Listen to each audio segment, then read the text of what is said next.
कुछ समय पहले की बात है। एक छोटे से गांव में शकुंतला नाम की बूढ़ी औरत अपने बेटे राहुल और अपनी बहू अंजलि के साथ रहती थी। राहुल का एक छोटा सा खेत था। राहुल उसमें खेती करके अपना और अपने परिवार का पेट पालता था। लेकिन राहुल की पत्नी अंजलि बहुत लालची औरत थी। अंजलि अपनी सास शकुंतला के साथ बहुत ही बुरा व्यवहार करती थी। एक दिन की बात है। बहू, मुझे बहुत तेज की भूख लग रही है। अगर खाना बना लिया हो तो मुझे खाना दे दो, और वैसे भी मेरा दवाई खाने का समय हो गया है। मुझे दवाई खानी है। क्या कहाँ खाना दे दूँ? कोई खाना वाना नहीं मिलेगा तुम्हें, और वैसे भी तुम्हें कोई और काम है? पूरा दिन बस खाना खाती रहती हो और आराम करती रहती हो। खाना तुम्हें तभी मिलेगा जब तुम पहले बाजार से जाकर सब्जी लेकर आओ, फिर बर्तन धोने के लिए रखे हैं उन्हें धोकर खाना बनाओ, तभी खाना मिलेगा, वरना नहीं। बहू, ऐसा मत कहो। अब मैं बूढ़ी हो गई हूँ। अब मुझसे काम नहीं होता। मेरी हड्डियों में दर्द होता है और मुझसे तो चला भी नहीं जाता। मैं खाना कैसे बनाऊंगी? और तुम तो मेरी बेटी जैसी हो। तुम मेरे ऊपर इतना जुल्म मत करो। अरे वो बुढ़िया, ज्यादा नाटक करने की जरूरत नहीं है। मेरे सामने अगर इस घर में रहना है तो काम तो करना पड़ेगा, वरना मैं तुम्हें इस घर से धक्के मार कर बाहर निकाल दूंगी। और हाँ, अगर खाना खाना है तो सब्जी लेकर आओ, तभी खाना मिलेगा। बेचारी शकुंतला बाजार की तरफ सब्जी लेने निकल जाती है।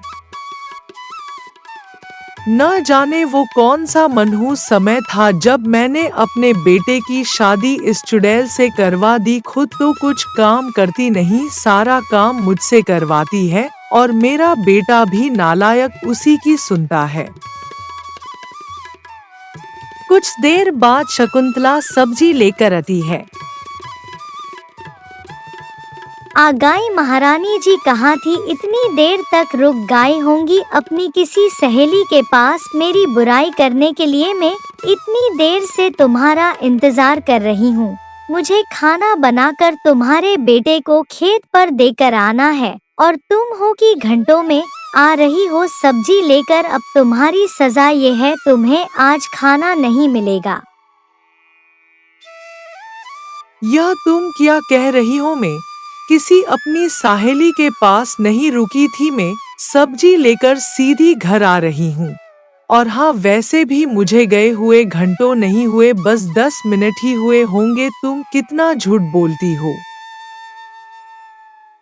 बस बस, अब ज्यादा सफाई देने की जरूरत नहीं है। और हाँ, बर्तन धोने के लिए पड़े हैं, उन्हें धोकर फिर आराम करना। उससे पहले आराम करने की जरूरत नहीं है। ये क्या कह रही हो? मुझसे बर्तन नहीं धुलेंगे? तुम जानती हो ना, मुझसे ज्यादा देर तक बैठा नहीं जाता, और वैसे भी मेरी तबीयत खराब हो रही है। तुम जल्दी से खाना बनाओ। खाना खाकर मुझे दवाई भी तो खानी है। अगर तुमने आज बर्तन नहीं धोए तो मैं तुम्हें यहाँ से धक्के देकर निकाल दूंगी। और रही बात खाने की, तो वो तो तुम्हें आज मिलने वाला है ही नहीं। तो तुम्हारी भलाई इसी में है कि तुम जल्दी से बर्तन धो लो। बेचारी शकुंतला चुपचाप बर्तन धोने चली जाती है। इसके अलावा वो कर भी क्या सकती थी? दूसरी तरफ राहुल खेत में काम कर कर घर लौटता है।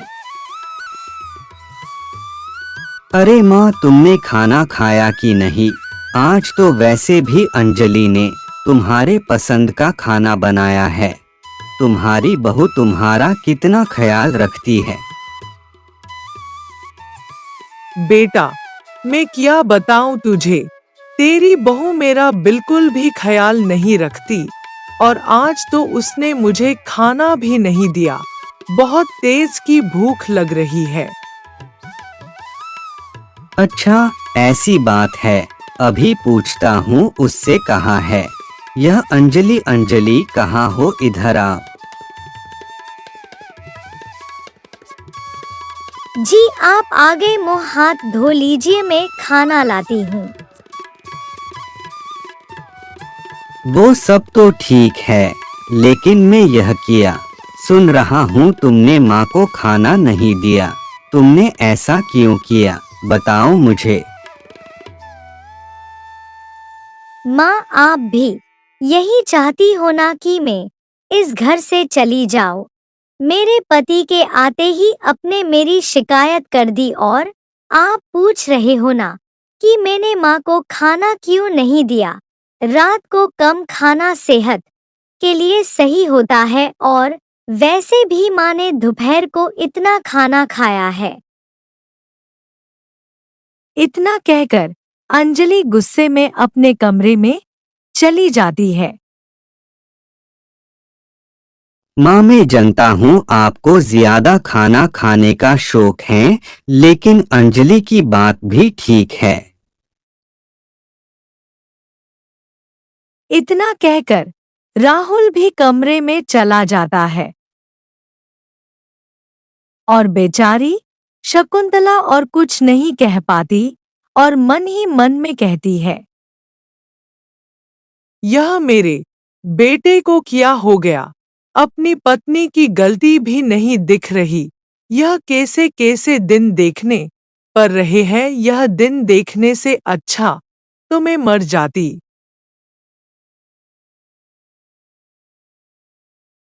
कुछ समय बीत जाता है। एक दिन शकुंतला अपने बेटे से कहती है, बेटे मेरी दवाई खत्म हो गई है, आज शाम को मेरी दवाई लेते आना, ठीक है। शकुंतला की यह बात सुनकर अंजलि कहती है, माँ जी, तुम कितनी दवाई खाती हो और वैसे भी तुम बीमार कब हो, अच्छी खांसी तो हो। ज्यादा दवाई खाना ठीक नहीं होता और वैसे भी आपको पता है न दवाइयाँ कितनी महंगी आती है। इतने पैसे कहाँ से आएंगे, पैसे पेड़ पर थोड़ी उगते हैं। अंजलि की बात सुनकर राहुल कहता है, हाँ माँ जी, अंजलि ठीक कह रही है। ज्यादा दवाई खाना सेहत के लिए सही नहीं होता और वैसे भी अब मेरे पास बिल्कुल भी पैसे नहीं है। इतना कहकर राहुल खेत की तरफ निकल जाता है।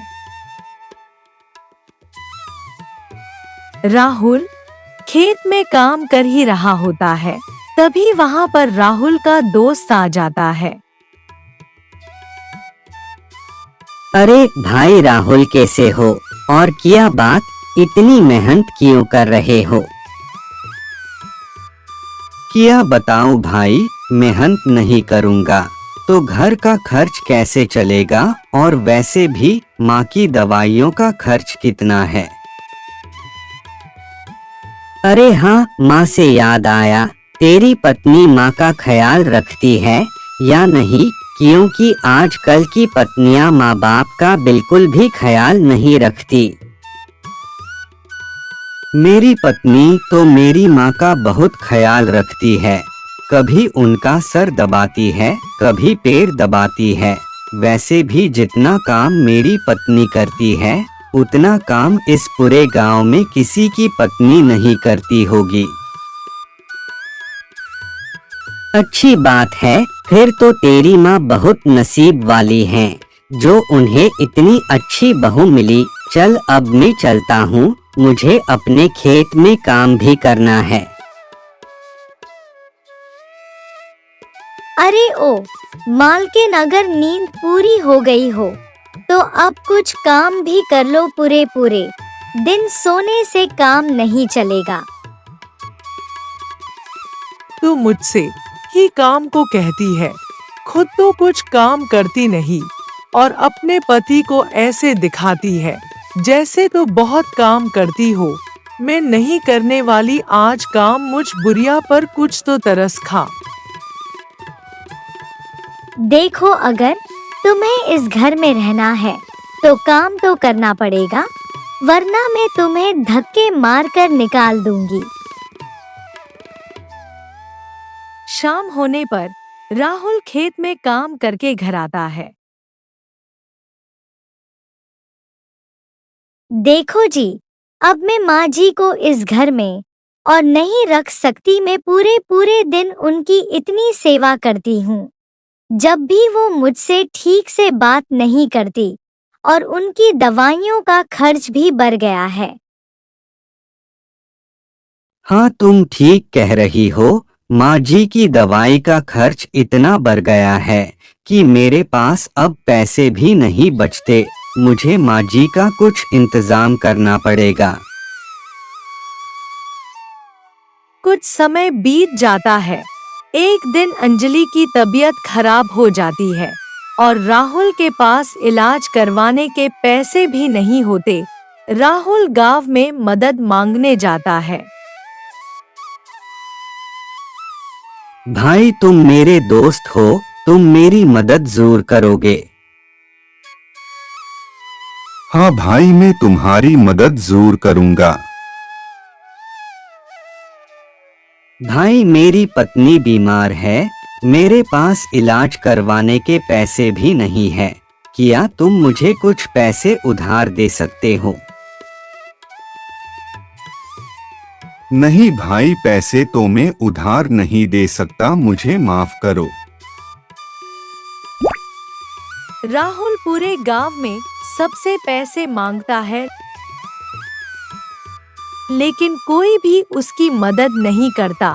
राहुल उदास होकर घर आ जाता है। ये लो बेटा पैसे, इससे अपनी पत्नी का इलाज करवा लेना। लेकिन ये पैसे आपके पास कहाँ से आए? ये पैसे मैंने बहुत समय पहले जमा करे थे। मैंने सोचा था जब तुम मुझे इस घर से निकाल दोगे, जब मेरे काम आएंगे। शकुंतला की बात सुनकर दोनों पति पत्नी की आंख में आंसू आ जाते हैं और वो दोनों कसम खाते हैं कि वो आगे से कभी अपनी माँ को परेशान नहीं करेंगे।